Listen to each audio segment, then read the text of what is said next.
குப்பை மேடாயிருச்சு. எங்கும் குப்பை, நீர் தேக்கம், கழிவு நீர் தேக்கம். அதுல முதல்ல கொசு பெருக விடாம அழிக்கணும்னா யாரால முடியும்? தவளை, அரட்டலை. அது சின்னதாக அரட்டலை இருக்கும்போது அந்த கொசு முட்டையை பிடிச்சி தின்னுரும். அதான் அதுக்கு உணவு. நீங்க அது மேல பிளீச்சிங் பவுடர், அந்த பவுடர், இந்த பவுடர்னு போட்டு அது லார்வா பருவத்திலே அந்த பூச்சி, அந்த தவளை, அந்த அரட்டலையை கொண்டு போறீங்க. அப்ப கொசு சுதந்திரமா முட்டையிட்டு லட்சக்கணக்காக பறந்து வருது, வந்து கடிச்சிருது. அப்புறம் டெங்கு நம்ம செத்து போறோம். இதான் நடக்குது. அப்போ உயிர் சூழல் இருக்கு பாருங்க, உயிர் சூழல், அந்த சங்கிலி ஒன்றோடு ஒன்று உணவு சங்கிலி தொடர்ந்து அதை துண்டிச்சிடக்கூடாது. துண்டிச்சிச்சுன்னா முடிஞ்சிடும் உலகம். எலி செத்தா என்ன? பாம்பு கரை இருக்குது. இப்ப பாம்பு செத்தா என்ன? மற்ற உயிரினங்கள், கழுகு, கள்ளப்பிறந்து, இந்த மாதிரி உணவு இருக்காது. அப்ப ஒன்றோட ஒன்று சார்ந்து இருக்குது பாருங்க.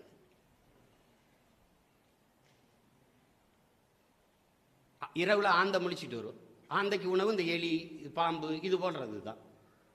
அப்ப நம்ம ஒவ்வொன்றும் அந்த உணவு சங்கிலி அறுத்துட்டா உயிர் சூழல் பெருக்கம் இல்லை, உயிர் தொடர்ச்சி இல்லை, சுழற்சி இல்லை.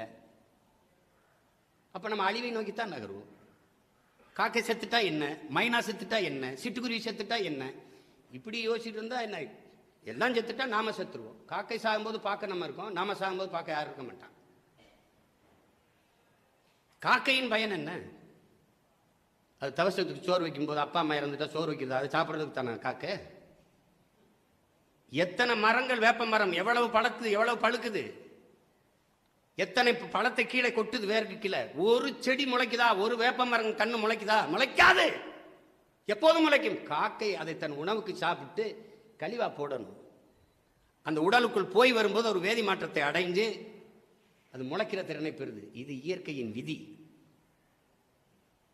ஆலமரம், அரச மரத்தில் எத்தனை பழம் பழுக்குது? ஏதாவது ஒரு மரம் அதுவா முளைக்கு நினைக்கல.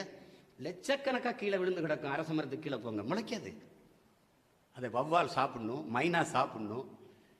அதை உணவா சாப்பிட்டு பறவைகள் போட்டாதான், அது கழிவா போட்டாதான் முளைக்கிற திறனையே பெறும்.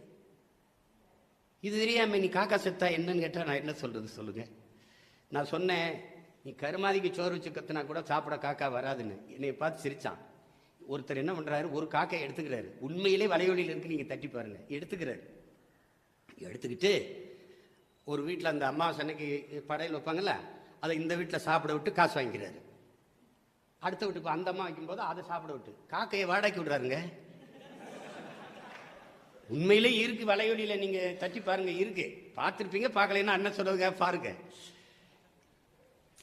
அப்போ இது எங்க எவ்வளவு கொடுமை பாருங்க. எங்கே போய் நிற்க போகுது இது?